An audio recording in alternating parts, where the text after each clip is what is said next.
Good evening, Toastmasters of District 82, and welcome to the December edition of our Pathways Training Sessions, an initiative by the Program Quality Team of District 82.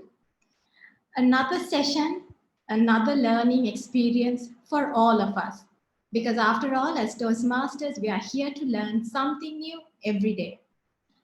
Before we start our sessions, let me just share with you a few supporting materials that will help you when it comes to your journey in pathways. Now, these are some of the resources and frequently asked questions that come our way. And these links will lead you to the Toastmasters International website, which gives you all the information regarding pathways. Now, these links will be shared with you on the chat as well. So all these are regarding pathways, and this is our December edition, but we started our sessions a long time back.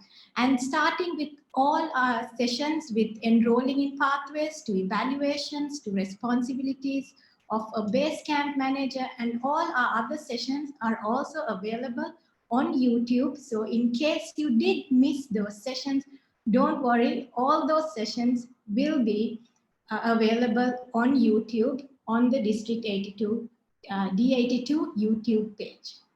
So these are just a few supporting materials. Without further ado, get to why we are here.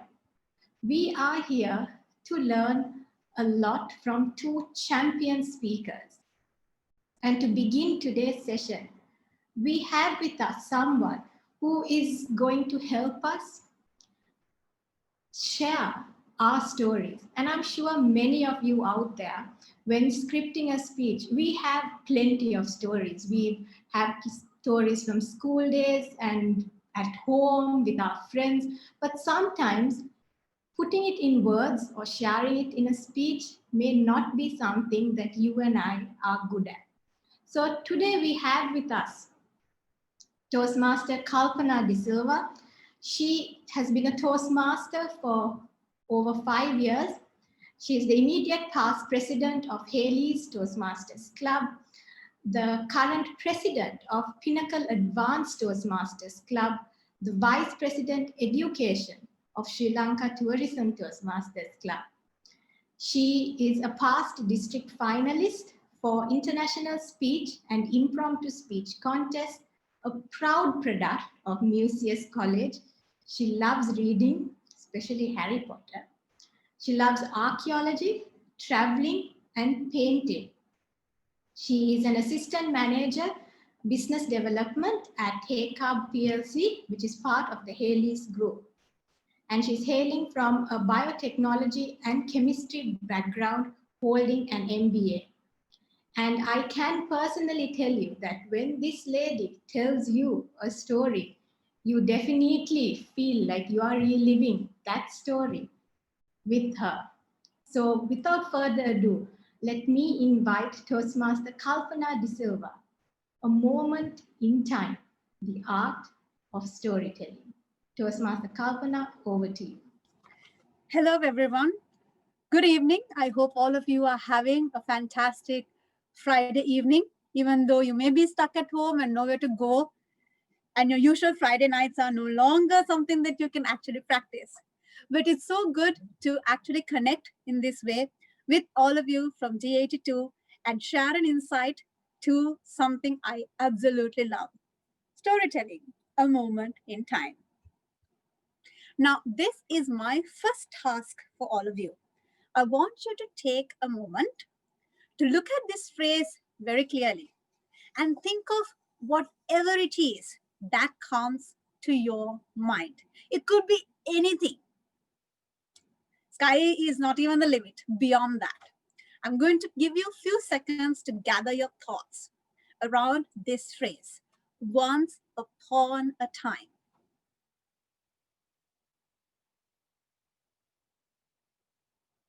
Now, once upon a time is not a strange phrase for any of us. In fact, It's one of the most common phrases we would have heard from our childhood, from Disney to everything else that is of fantasy worlds. This is how the story always starts. Once upon a time, far, far away. So let me share the first thing that came to my mind when I saw this phrase.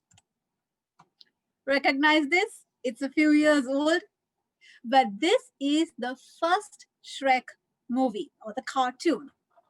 And why the moment I hear the words once upon a time, I immediately remember Shrek and Fiona love story.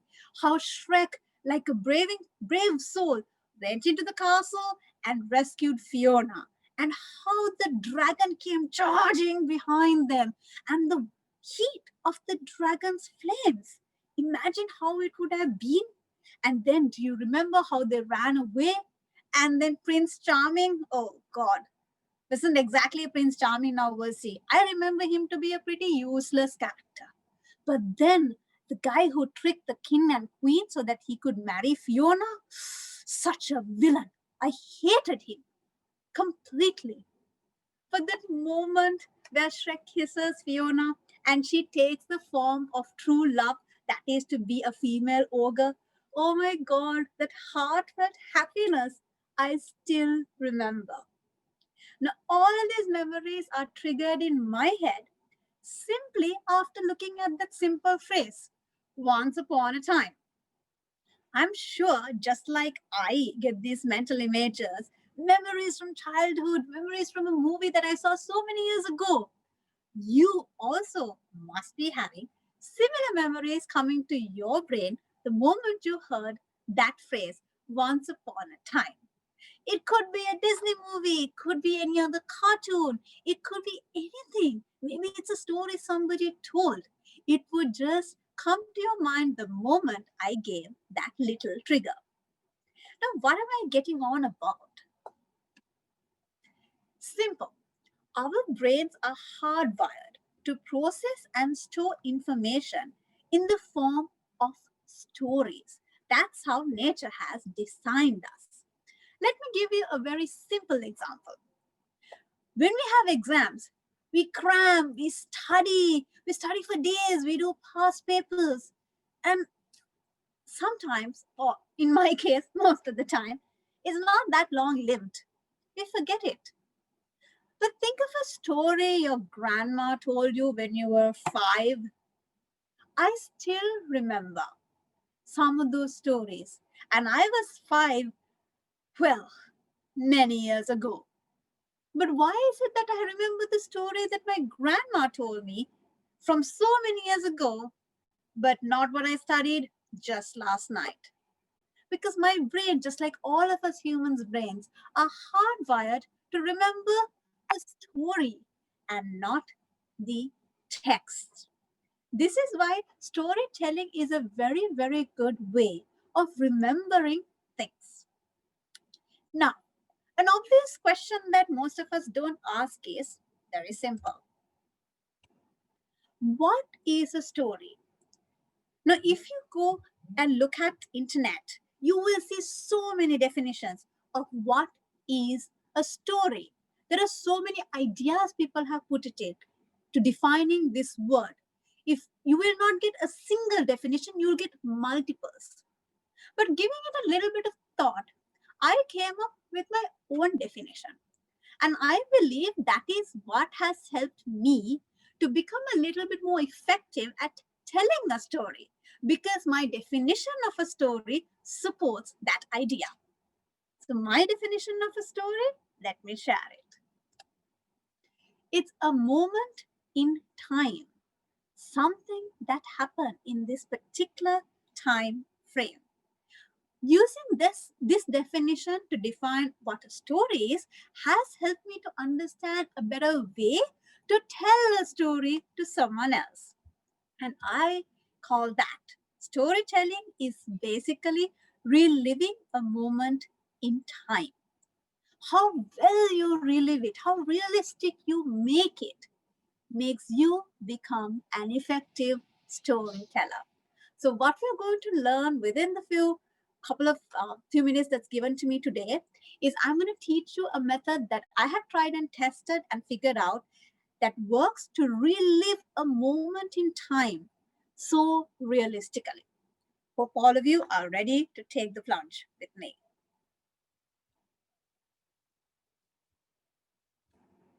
It's very simple. 4 steps, nothing much.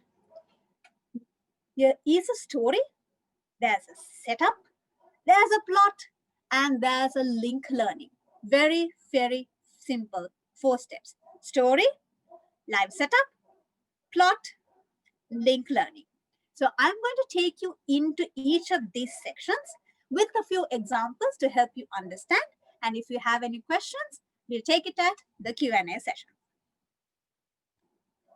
A story. Now, this is the first big, massive step. The story that you select should be relevant to the theme or the topic of your speech. It should be relevant to the audience that you're delivering this speech to. It should be, I would say, it's better if it's personal as well. So I'm going to take an example so that I can explain this to you better. So I'm going to take one of the most common examples that has been going all over Facebook these days since the release of season 4 of the Crown TV series on Netflix. Princess Diana's life, love story, death is now all over social networks, all over media. It's been hyped up after the release of the season 3 of The Crown. Now, let me take the most epic story or the epic scene from her life, her death. Now, what comes to your head when you talk about the death of Princess Diana? I'm sure all of you have read so many different versions. I'm sure all of you have heard of so many different stories surrounding it. Maybe you're now thinking of conspiracy.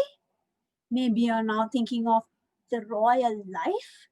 Maybe you're thinking about death is inevitable. How short is life? Terrible car accidents. Those are your themes that could be related to that story. But imagine if your speech is about global peace. Is Princess Diana's story a relevant story? It's not. So the first thing that you have to check out is your story relevant? Now, Princess Diana's story is something we know very well. Some of you might know it better than most people because it interests you, it intrigues you. So everybody would know it. It's nothing new. If I come and talk about Princess Diana's story, unless I'm giving some very new information that is never heard of, it's old news. But if I come and talk about a personal story, maybe a story where I met with an accident, that'll intrigue you. That'll interest you because that's new information. That's why I always say, let's go for a personal story because everybody will want to listen to your personal story. Now, the audience. This is a basic of any speech. Now, let's say you're delivering a speech to grade 4 students, maybe about world peace again. Neither is the topic relevant, nor is the audience relevant. So this is where your key idea is. Your story, whatever it may be, should be relevant to the audience, to the theme or the topic that you're going to talk about, and it's much better if it's something personal. So this is basically homework, step number 1. Now let's go to step number 2. Live setup. I'm sure there are plenty of cricket fans, rugby fans out there listening to me right now. Now, I'm not a sports fan, but I have people at home who are actually sports fans and they love to watch live matches. In fact, every Saturday there is an All Blacks rugby match that's being watched live. In fact, everything is prepared just to watch the match. I don't get it, but they just love it. But there's a huge difference between watching something live than watching something that was recorded. Same applies to storytelling. Now, in a story, the story has already happened, whether it's true or fiction, it's already done. So if you want to relive that story, you need to tell it in such a way that it's as if it's happening right now and that you're just there in the story. That is what I call as live setup. There are 5 areas that you can focus when you talk about a live setup for a story. Let's start with the characters. Now, we explored the story of Princess Diana for the first step. I am going to take another very simple and common example that most of us would have experienced to describe steps 2, 3, and 4. Remember the big, tall Christmas tree at Golface, which we are going to sorely miss this year? Remember how the crowds gather during the Christmas time at Golface? Always you're going to have the Isava days flying away. If you go close to those shops, you have those little flames that just lightens things up and you can feel the heat of it on your face. And if you take a deep breath, it's not the most pleasant. You always have that salty, fishy smell in Golf Face, but it's also so calm and peaceful.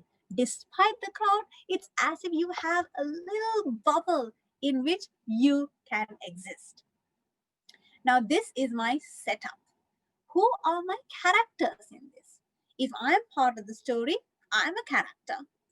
There may be other characters too. So now I'm going to tell you the characters in my story.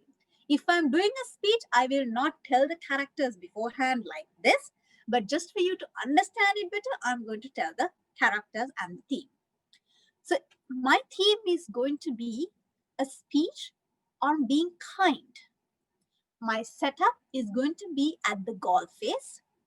Characters will be myself, a little girl, a beggar boy, and the little girl's mom, as well as person at the ice cream stand.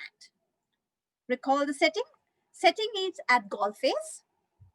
Characters are myself, a little girl, a little beggar boy, little girl's mom, and the seller at the ice cream stand. Those are my characters. That's number 1 in setting up a live setup for your story. Next thing I have to figure out before I tell the story in a speech is the point of view. Depending on who you select for your point of view, your story is going to change completely. If I am the person who's telling the story, it's from my eyes what I see. Let's say what I see is a little girl eating an ice cream. Let's say that is what I see. But is that what her mom would see? No. Her mom would see her little daughter eating an ice cream before dinner. What would the beggar boy see? A little girl eating an ice cream which he doesn't have. What would the ice cream stand seller see? Oh, a potential customer? Maybe she'll go for a second. So depending on from whose angle you're going to tell the story, your story is going to change. This is also a trick I use for my speeches when I feel that I don't have stories. I just change the perspective of a story that I have already used. It just becomes a brand new story. For an example, if I'm telling the story of the little girl, I would say, I was at Coalface and I saw this little girl eating an ice cream. If I was her mom, I would tell the story as I was at Golface with my little daughter and she begged me for an ice cream. I had no choice but to walk all the way to the stand and get her a cone. Different parts of the same story. Let's go to the third part, starting point.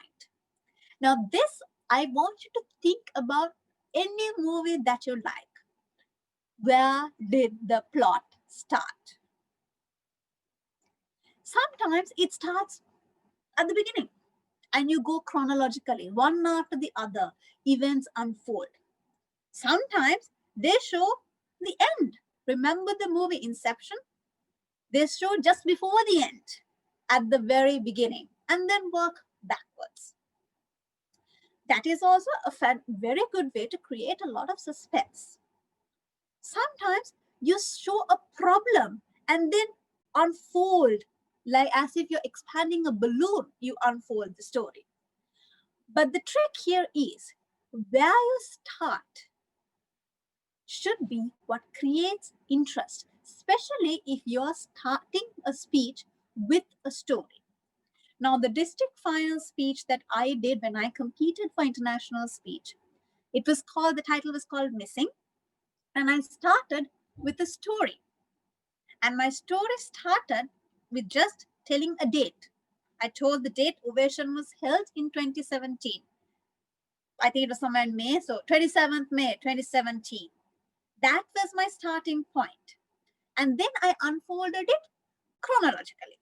But you can try out more challenging circumstances depending on your story. Now, the next part, sensory information, is my personal favorite. Whenever we are experiencing a moment in time, our experiences depends on the sensory information that we take. With our eyes, we get color, form, lights. With our ears, songs, music, sounds. For our body, heat, cold, any other fluctuations. If you're eating something, the tastes. If you're smelling something, the nose. So imagine the setting of golf face. What would be what would occupy my five senses? If I take the eyes, I would see the people, I would see the tall Christmas tree, I would see the lights, I would see the colors. If it's about sound, I would hear the chatter of the people, the ocean sounds, and if there are Christmas carols, I'll hear that. I'll hear the Isavade and the Kottu. I'll hear all of that. Smells, the Isavade smell, the Kottu smell, frying smell, ice cream smells, candy floss smells. I will feel all of that. If I'm going to eat something like the ice cream, that wet, cold, lovely milky taste, I would feel it. So all of that sensory information helps to create a painting. And the mood. You can be in a happy mood, sour mood, questionable mood, all sorts of moods. But if you can describe your mood by showing it with your facial expressions or by just with your voice, you sound happy, bubbly, on like moody, sour, upset. All of that is just about projecting that setup. So if you want to relive a moment in time, you got to relive with a live setup. Get the characters, select the point of view from which you're going to tell the story, select the starting point so that it creates a lot of interest, input the sensory information so that you're actually in that position, input the mood so that people will feel how you were at that moment and they will be with you on that stage. This is the live setup that will be the backbone of your storytelling. Third step, that is the plot. Now, the plot is what's going to connect a selected character, the character you select in your story, and the audience. This is the glue that binds them both. So what do we like to listen to most of the time? They have to select something that is solving some sort of an issue. So let me describe this very easily. Think of most of the movies or any story that you would have heard, right? You have an initial setup. Now I'm going to take you back to my story on Golf Face. So what is my initial setup? There am I at Golf Face. I can see the tall Christmas tree. I can smell the Isavade and the ocean. I can hear the chatter of people. I could see the beautiful lights. It's a little chilly because of the wind from the ocean. And I saw a little girl eating an ice cream. Initial setup. So that is your equilibrium, right? Then for it to be a story, you cannot just continue in this equilibrium. It's not a story. It's like a prose. What happens for a story to build? There has to be some sort of a change, something that upsets or changes this equilibrium, this initial setup. That change is what you'll need to introduce next in your story. So remember where I am. I'm at ball face. I see the Christmas tree. I smell the Isovadi. I feel the chill of the ocean air. And I see a little girl eating an ice cream. My change. I see a little girl eating an ice cream. She's enjoying it thoroughly. But 2 feet from her, I see a little beggar boy watching earnestly, licking his lips for that ice cream that he doesn't have.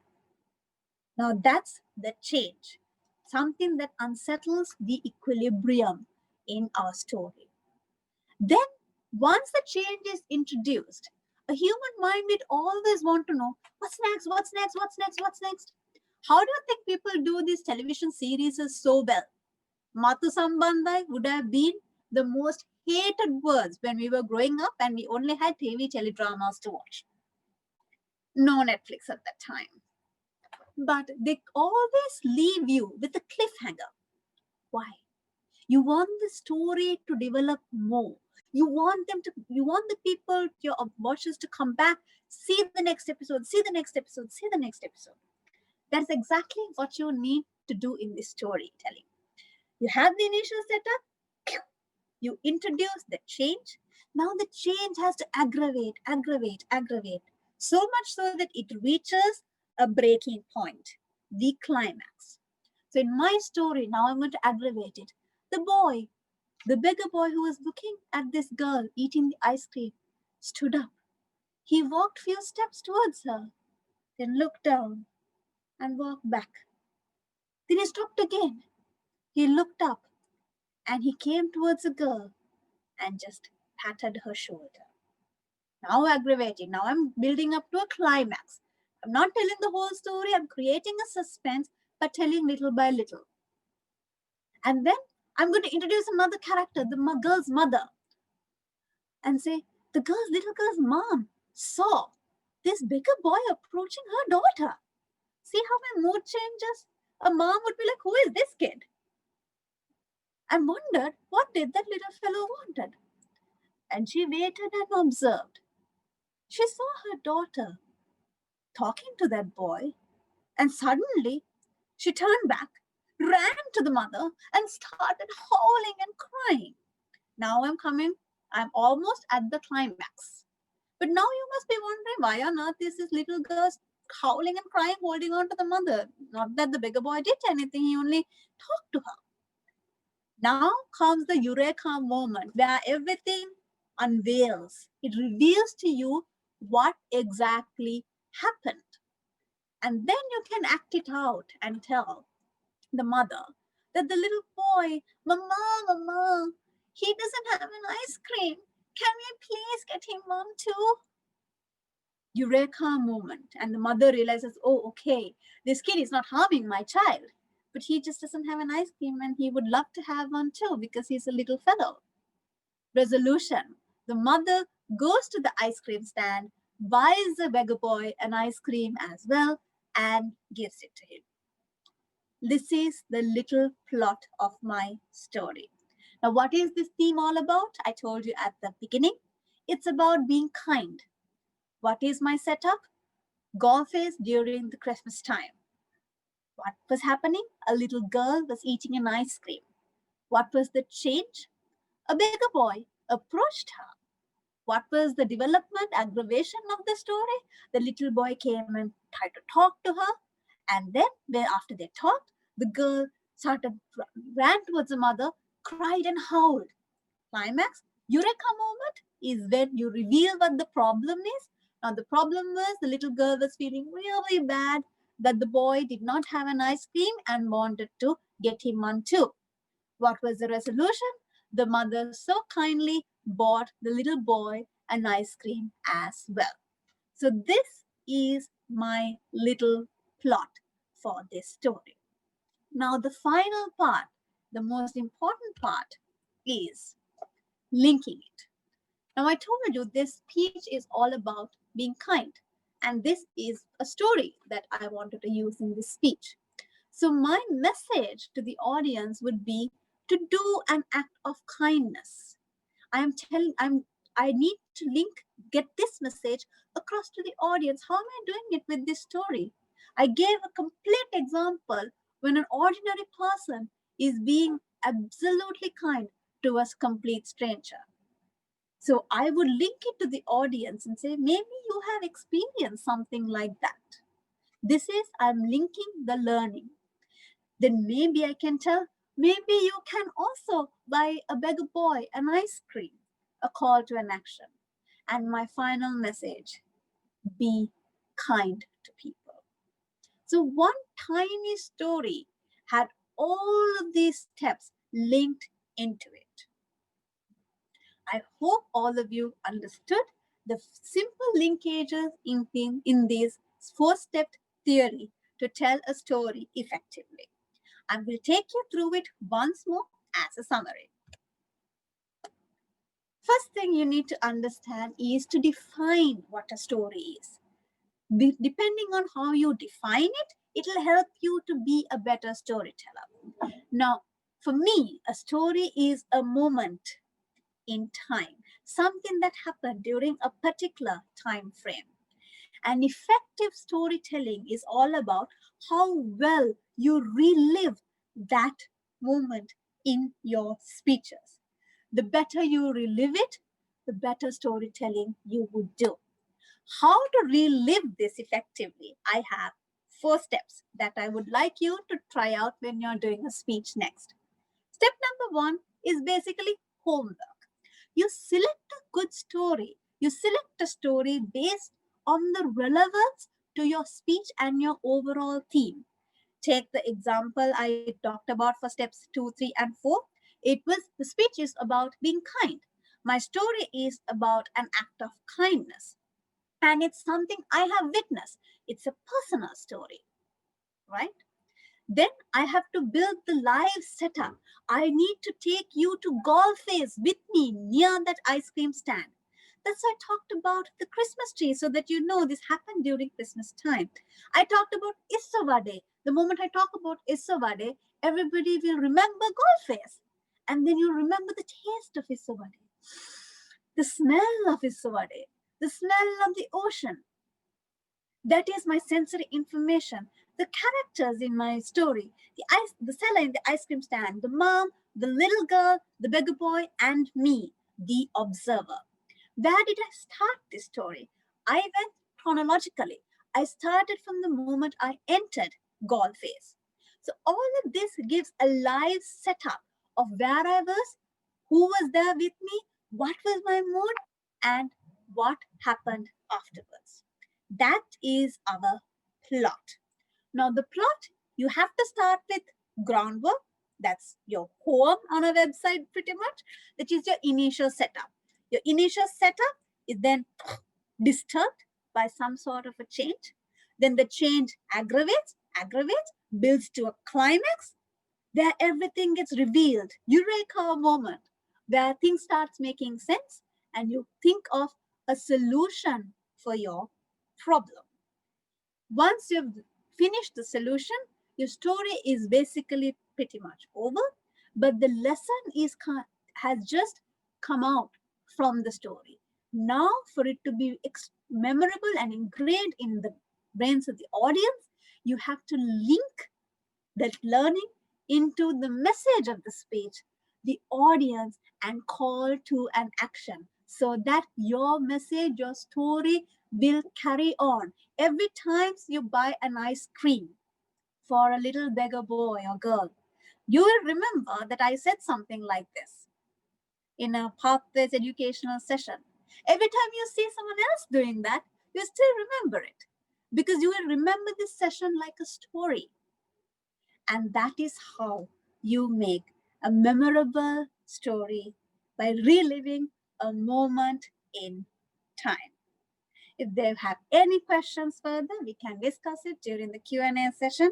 Thank you very much. Hope I was able to help you out in some way for you to write a brilliant story and deliver it and relive a moment you lived with your audience next time you're delivering a speech. Back to the Zoom masters. Thank you very much. Thank you very much, Toastmaster Kalpana, for that wonderful session on storytelling, the art of storytelling. Let's just have a small, let's see some, if you're all listening, right? So Kalpana was talking about the art of storytelling, and she gave us a few steps. Let's see, Kalpana, if our audience have been, listening and maybe taking notes. So just type out in the chat how many steps were there in her storytelling technique. Let's just take a few minutes to see that before we. Yes, and Moment. Misal replies first. And let me remind you that if you have any questions, you can always put it up in the Q&A section of this. You can put it up in the Q&A, not in the chat, because it will be easier for us to locate the questions as well. I see that everyone has been listening well, Kalpana, so well done. I know. I'm happy. I'm pretty sure the next time we will think of you if we get a chance to go to golf phase anytime soon, maybe. Right. So thank you, everyone. And now we'll move on to the question and answer session. So I would like to invite Toastmaster Kalpana. Toastmaster Arfat is still here. And also, since this is Pathways training, to answer any questions regarding pathways, we have with us Toastmaster Kasum Ilangaratna as well. And so Toastmaster Arfat and Toastmaster Kalpana will be tackling all the questions about storytelling and scripting, where Toastmaster Kasum and I will be tackling the questions on pathways. Now, at registration, there was an option for people to ask their questions. So let's just go on to those questions first before we go to the questions that have been asked now. So let me start with Toastmaster Arfat. There was a question asked, is it good to get trained under different mentors at the same time for a speech contest? It depends on what you're getting trained about. If you admire a speaker for one thing, maybe their delivery is great, you go to them to get coached on delivery. If you think another speaker has great content, you go to them to teach you how to do great content.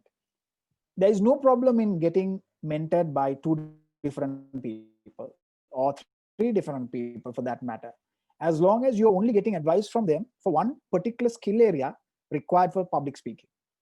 You can get confused though. We are human beings. It's very easy to be so inspired by an individual that you think just because they're great at one thing, they'll be great at everything. It's not always the case. So as long as you can trust yourself, you know yourself better. If you know yourself to not get confused, there is no problem as long as you are getting advice for particular skill areas. But if you know yourself and you think that, oh my God, I'm going to get confused because I'm that type of a person, I cannot take advice from two different people. I personally go just to one individual if I want feedback, and I just take that person's feedback alone. Because we always can get confused and maybe alter our speeches unnecessarily and then ruin the experience that we were building up. So that's the answer I have. Thank you, Toastmaster Arfat. And Toastmaster Kalpana, how do you incorporate humor in all speeches, even in an informative speech? How do you incorporate humor in all speeches, even in an informative speech? Well, it all depends on where you incorporate it rather than how. Because the humor at the wrong place will not sound like humor at all. The idea of including humor is to give an emotional break to the audience. You cannot have always strict, serious, or always sad. You cannot handle, an audience cannot handle that because it's very monotonous and it gets boring. So how you incorporate humor is create a suspense or give a situation that has an obvious answer. And then you give an answer that is the complete opposite to what someone would anticipate. And you put a pause in between that, you got your humor. I'll quote a speech that I think I have quoted many times because I've really enjoyed this little part of this speech. This is by Toastmaster Kavishka, and it was about an ex-girlfriend. And he says that when I look back at my previous messages, I realize, and he paused there. So that's basically the anticipation, right? So in the anticipation, we obviously are going to think about, oh, how much he loved her, what a beautiful love story they had, the obvious answers. And then he says, how much I've improved my English. I mean, that's true, but nobody would think of such an answer. Immediately you burst out laughing. So how you incorporate it is, you tell something that has an obvious answer, you pause for everyone to think, this is what this guy is going to say. And then you tell something completely different. That's how you incorporate humor. At least that's how I do it. Thank you very much, Toastmaster Kalpana. And I think the next question I have for Toastmaster Arfat is quite similar to the question that has been just posted in the Q&A about choreography or stage crafting for that matter. But this is more specific. It is, how do you do stage crafting for an online speech? I think it's online speeches has become such a topic in the community right now. So Toastmaster Arfat, how do we go about stage crafting for online speeches? Yeah. So I'm not an expert on this. I'll try my best to answer. If you watched the world champion of public speaking last year, he did a brilliant job at this. You've got your entire screen and you can use the positions effectively. Jim Carr, he starts his speech from over here, right? Over here in the screen, and he rises up, he goes to the middle, he skids to the right side of the screen, he goes to the back, and he uses each of the 3 dimensions within the screen that he uses. You got to do it very carefully because you got to maintain that you are within the screen that you're speaking to. It's not easy, but it's doable if you think of the stage as your screen, the 4 corners. I suggest that you use the 3 dimensions, right? You can always go, how do you call this? Laterally.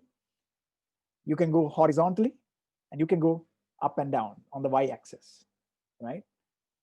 Vertically. These are all options that you have.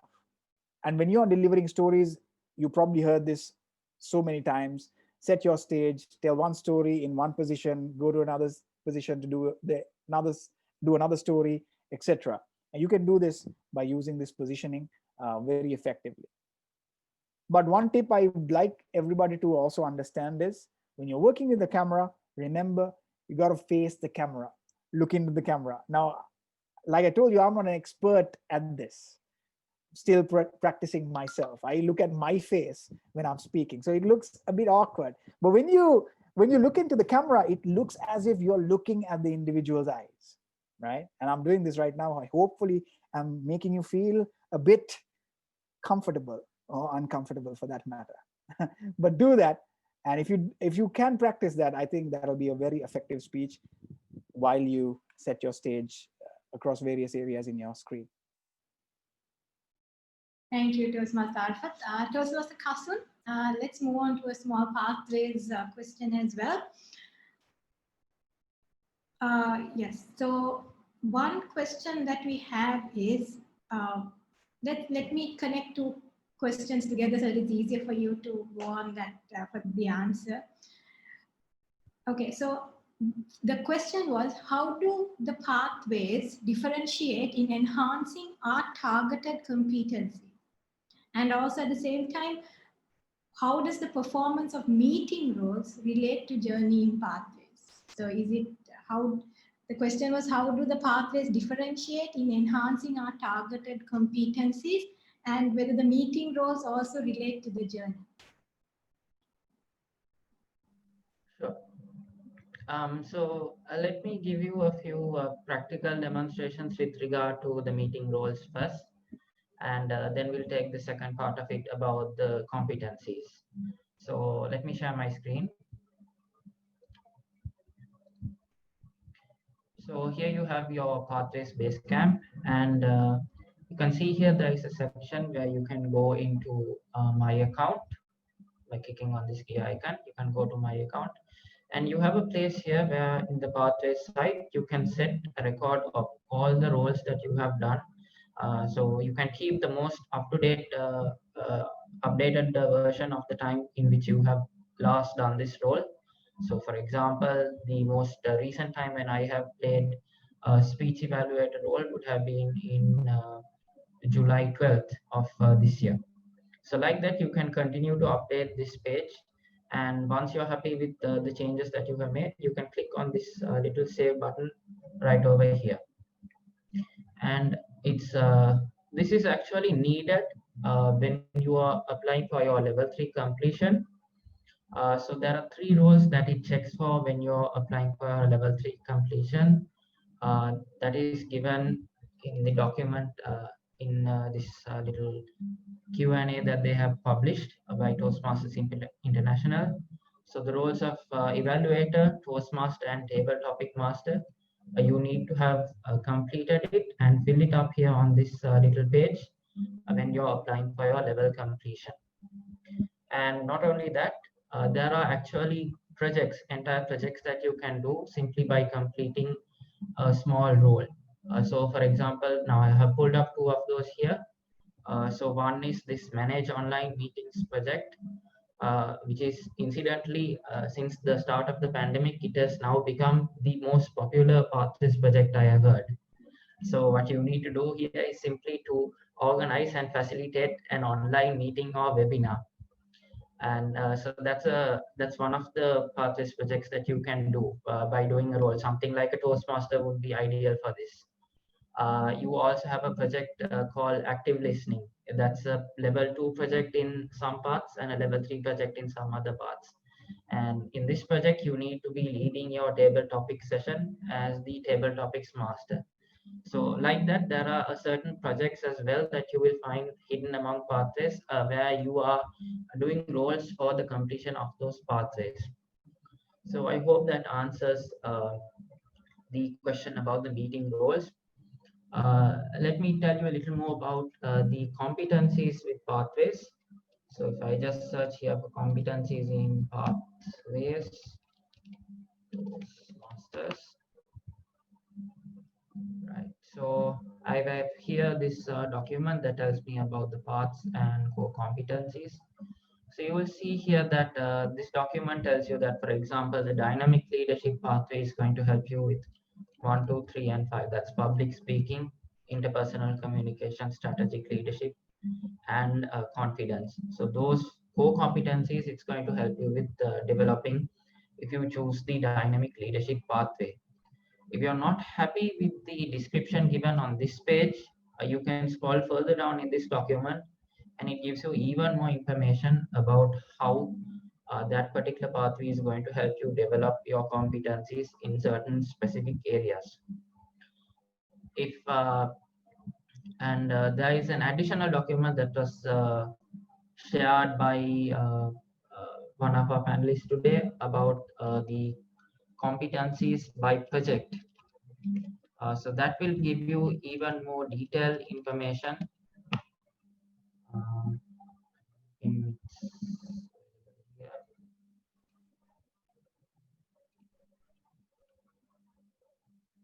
yeah. So this same document, this was linked on our chat earlier today. So you will see here that again it has broken down. This time it's broken down by project. What are the competencies that you can develop by doing each of the different pathways projects? And again, it's separated by pathway. So there's a lot of resources available for you to find out what projects, what paths are going to help you with developing the competencies that you want to develop. So I hope that answers that question, and back to you, Thank Toastmaster you, Lasmi. Mr. Kasum. And another question that we got a lot is that if we are doing our second part, whether we have to repeat our icebreaker and the level 1, level 2 speeches. Now, we are adults all here. We are here as adults, and we are all trying to better ourselves. And I think even Toastmaster Arafat said, when he was talking about the people who made the pots, he said the practice makes perfect. The more you do it, you learn from your mistakes and you learn something new every time. And doing an icebreaker again is nothing, is not a bad thing. I mean, it's up to you to better yourself, and it doesn't, I'm sure, for example, we have distinguished Toastmaster Shriyanti Salgadu. She's on her third path, and I think this is her sixth icebreaker that she did. Right? So if you really want to learn and if you really want to improve, it's not about just marking the checklist of whether you have finished the projects, okay, finished icebreaker, finished project 2, but it's about how much you want to improve and what you want to learn. So I cannot tell you whether you have to do it, but I think as Toastmasters, we are here to learn. And if we want to learn, it doesn't really matter if you have to do your icebreaker even for the third or fifth or even 100th time. I hope that answers the question. Let's go back to Toastmaster Arafat. We have a few more minutes. Okay, another online question, an online speech question. Is it necessary to stand up and do your speech in an online meeting, or else can we perform sitting in one place? Is it necessary to stand up and do the speech in an online meeting, or can we sit down in one place? A very important question. I think it's very basic, but it's very important. Truly, it depends on your audience and the expectations of that particular forum. I've been to forums where they expect you to stand. I've been to forums where it doesn't matter. Best thing to do is to clarify with the person organizing it. For example, this particular session organized by Lasni, Hingston, Samira, they were quite generous. When I said, can I sit down and speak? They were like, of course, but wear a suit. I said, I'm like, if I can sit down, can't I wear a t-shirt? But they said, no t-shirt, wear a damn suit. I was like, okay, at least I'm getting to sit. So it's good to clarify with the panelists or the organizers. That's all you got to do. Contests, of course, require you to stand up. That is obvious because they are going to judge you on your gestures, your body language. But if you're doing a speech in a meeting, check with your club. What do they prefer? Ralph Toastmasters, my club, my home club, we are all right for seated speeches. But if you're doing a speech where your body language is the objective, by all means, you got to stand. Right? So it's up to you to decide, and also up to you to figure it out with the organizers. Hope that answers the question. Very important one. Yes, I know. Especially when it came to contest season, there was so much of confusion. If we can clarify that as well, people were not sure, how it happens. But again, like you say, it's about how comfortable you are and what your objective is for your speech. Toastmaster Kalpana, how do we ensure effective speech transitions? I think there was a question very similar that I'm just typing the answer to. I think it relates to what's the best method to connect two different stories onto the message and at what point as well. So I'll link both of them. Yeah. So first of all, you need to have a common denominator in the story. That's why I told when you're selecting for effective storytelling, first point is the story that you select. If there is no common denominator, it's going to be very difficult to link it to the same message. The common denominator I would suggest in such a case is the moment of realization, or what this act is or the theme is all about. that has to be common. Now, if you take the example I used in the session where a little girl gets her mom to buy an ice cream for the bigger boy, if that is the first story in your speech, the second story should also have an act of kindness. It doesn't have to be the same setting. It doesn't have to be the same people. That can change. But the underlying theme has to be the same for it to get connected at all. If you're having completely alien stories without any common denominator, then it's very, very difficult. And it's a huge and unnecessary challenge to link the stories. My personal favorite to link stories is not link them in the middle of the speech. I like to create a lot of suspense. Sometimes my stories seem very alien. Until I finish all the stories, nobody would even realize what my common denominator is. Idea is to create suspense, and people are like, okay, that's story one. And okay, what is story two? If we are talking about the same scenario about act of kindness, my second story will never be about donation. Maybe I'll talk about a teacher that went out of her way to teach a weak student. What's a common denominator? Act of kindness. But it's not a very obvious one. I would recommend connect it at the end. It's like you connect all the loose ends and put a firm bow tie at the end of the speech. That will have a lot of value because it's like the brain. It immediately makes the connections. Oh, this is what the first story was about. This is what the second story was about. This is what the third story was about. Without having it all laid out for you, when you make the connection, it becomes far more interesting. So the way to connect, in summary, is to have a common denominator in the first place and connect it once the stories are finished, so that it's basically you're connecting the loose ends. I hope I answered the question all right. Thank you, Toastmaster Kalpana. And I know we have a lot of questions still lined up, so we are trying to answer it. I know the panelists are trying to type out answers as well at the same time. There will be a feedback link which will be shared in the chat now by our Zoom master. And Toastmaster Arifat, how do you maintain word economy in scripting dialogues in speeches? Any tips? All right, I just typed the answer and I clicked send. We'll go to the next one. I think it got lost. I don't know where it is.